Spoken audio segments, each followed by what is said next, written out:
I'm Owen Bigland. This is the Inside Edge video blog. I wanted to do a follow-up blog to the one I did last month on the seduction of pessimism. And I always know when I post those kind of blogs about, being positive in life and, avoiding these pessimists and these negative people, that I always get a lot of comments on my YouTube channel here. And, it always stirs a bit of controversy. Essentially, a lot of the people that I talk about, these pessimists, they come out of the woodwork and start posting on my YouTube channel here, saying that, market's in a crash and you sound like a typical salesman. These people are a classic example of the ones I'm talking about, and that seduction of pessimism. They just don't want to do the mirror test. They don't want to own up to the fact that, life is yours for the taking, whatever you want to do. But it's going to be up to you. And these external factors, whether that's the real estate market or interest rates or the government or the realtors or the foreign buyers, these have nothing to do with your success or failure. It's all on your shoulders. And I know, again, I speak to the converted with a lot of you. And, on that topic, I really appreciate a lot of the commenters, the ones that get it, who kind of back me up on my YouTube channel here. I hear so many success stories from people on how they saved their money, got the down payment, didn't have help from mom and dad. I get emails every month from people that have watched my blog, read my book, other success stories. It's a really simple formula that I've always preached here.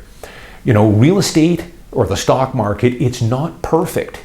It never is. There's always a correction just around the corner, whether that's in real estate or in the S&P 500. We just had a correction in the stock market in December of about 15%, and now we've made all that back, of course, in the last 2 months. But there's always another correction coming.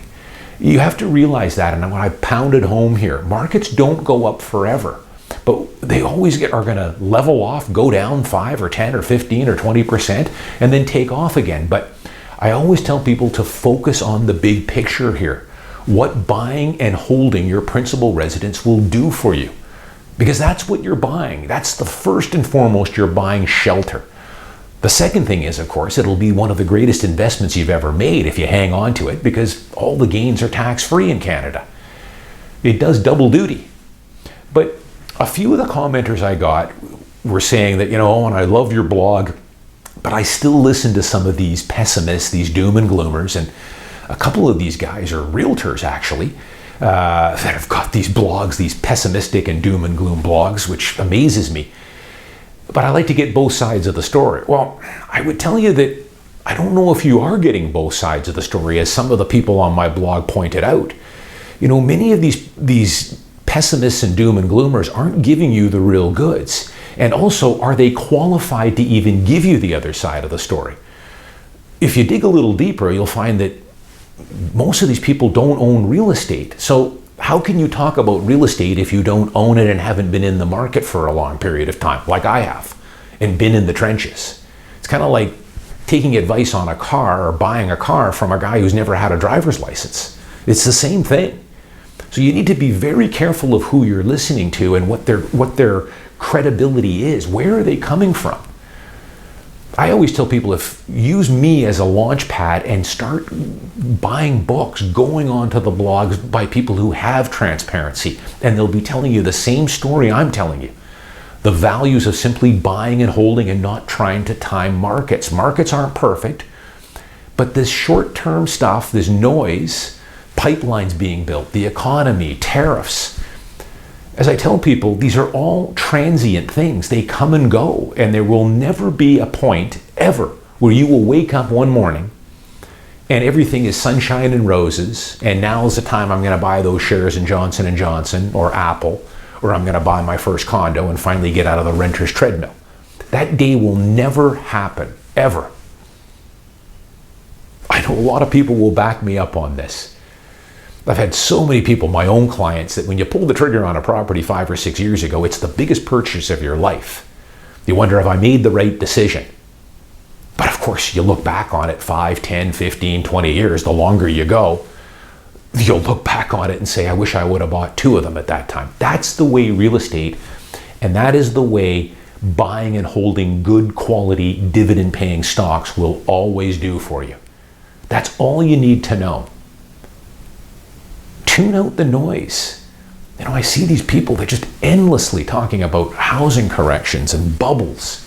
They're missing the big picture here. You know, if you're focusing on these transitory short-term things, you're going to be frozen and hiding under your bed. You're never going to get out of the house. I'll give you an example. I get up at between 5 and 5:30 every morning. I get up, have my coffee, I do a little reading for half an hour, and then I open up start my computer up, and I go into some of the blogs and some of the newsletters that I subscribe to. Some I subscribe to, some I pay for, and I have a look at what the futures are for the S&P and the TSX and the latest news feed on the stocks that I hold. And I can tell you that not a day goes by when I don't open up Johnson & Johnson, and there is a whole bunch of doom and gloom there on Johnson & Johnson. They've got a talcum powder lawsuit. They've got lawsuits going all over the place. People are going after Johnson & Johnson. They always have. Same thing with Apple. Canadian banks, which everybody should own. Article this morning about another guy down in the States who's shorting the Canadian banks. I tell you, the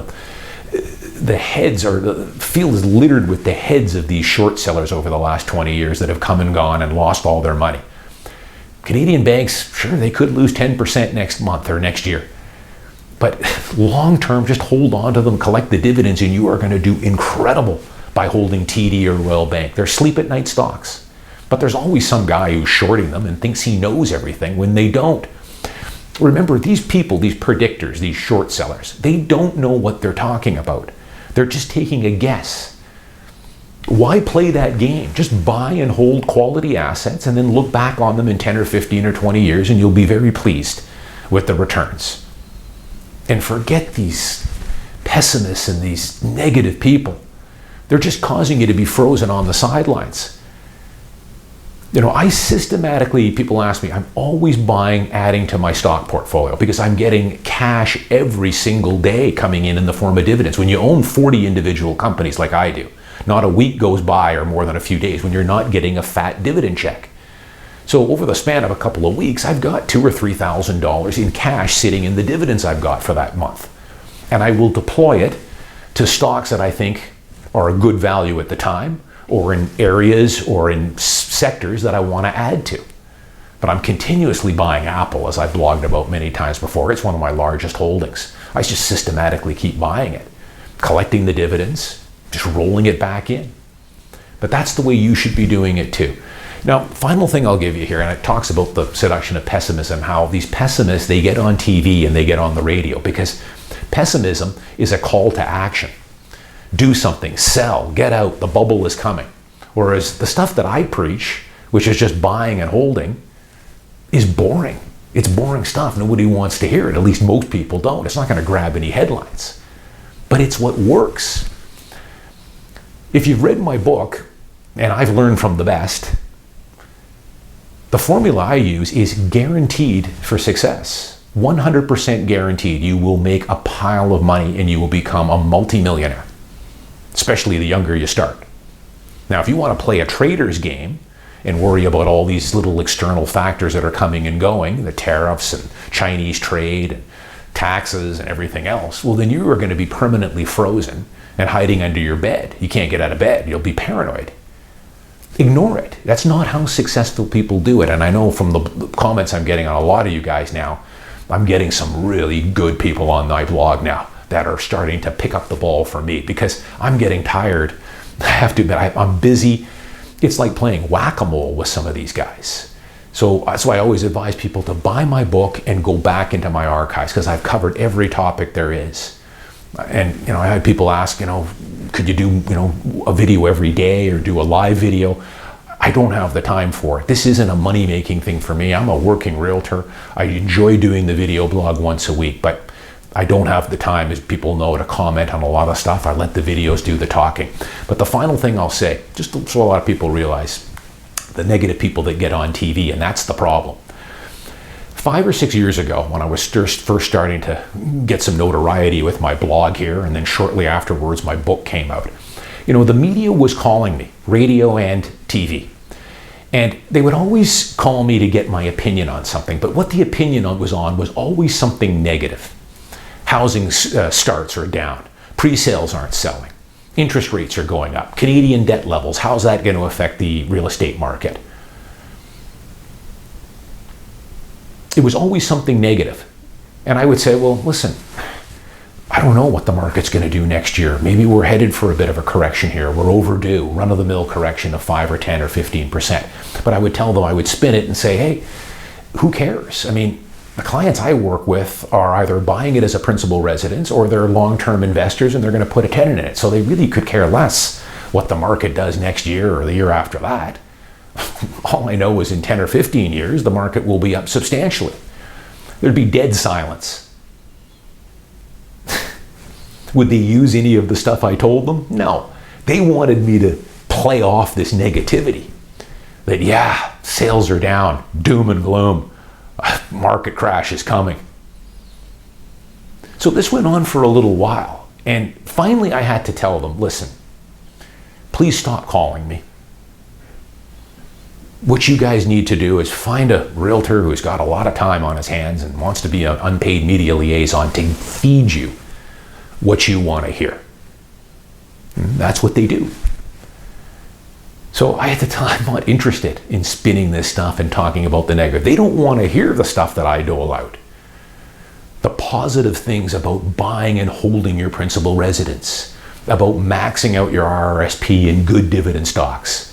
They just want to hear about the market's crashing. Get out, sell Apple. It's not the company it used to be. Real estate's in a bubble. It's that seduction of pessimism. Thus, I get a lot of people that ask me, Owen, why aren't you on the radio and on the TV? That's why.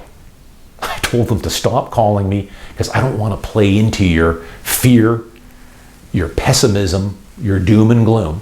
I understand why they're doing it because these guys need to sell newspapers and grab people's attention. They need to do that with a call to action that the market's crashing. They don't want to hear from me, a guy who's been at this for 30 years, done very well in it, learned from the best, lots of mentors, read the books on how to do it right. My philosophy is just buy, hold, stay the course, and enjoy your life. The problem today, there's just too much media out there too. I think I see it a lot from people. The question sometimes I get from people, they're paying way too much attention to things, statistics and debt levels. And I guess when I started out, nice thing was we didn't have any of that. It was a lot easier to focus on me and how I'm making money, how to get better at my career, how to save my money and buy my next property or buy my next stock. I didn't have this bombardment endlessly of all this negative stuff. And that probably was a lot easier back when I started. But on the other side though, it's a lot easier being an investor today because the fees are next to nothing. You've got real-time data, online brokerage accounts. I used to pay $150 a trade. Now I get my trades for free. So we're living in a golden age right now. We really are, as some of my YouTube commenters have pointed out when I was talking about being a Canadian. Opportunities are just incredible out there. It's all yours for the taking if you listen to the right people. And again, please tune out these negative people, even if they are telling you that the debt levels are higher and trade tariffs. Yeah, the market, real estate market isn't perfect. I see stuff that I've blogged about many times that just hideously oversold. Would never touch some of these condos. There's a buyer for everything, just not my buyer.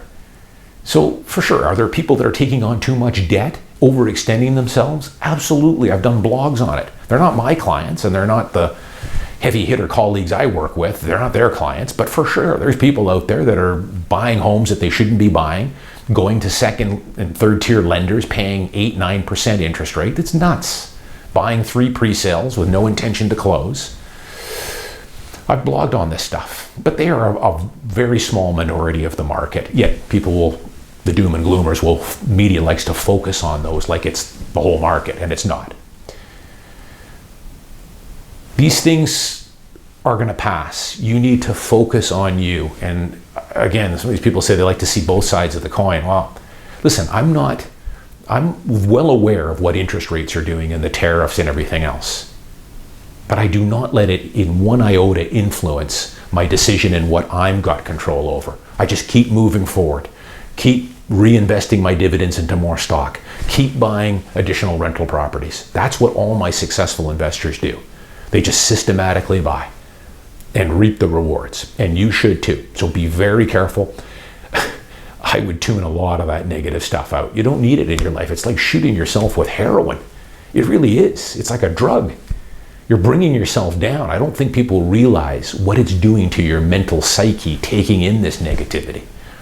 That's why I watch very little news, because it's all bad. I just don't want to absorb that stuff. I like to stay positive. I'm Owen Bigland. As always, thanks for watching. I'll see you next week.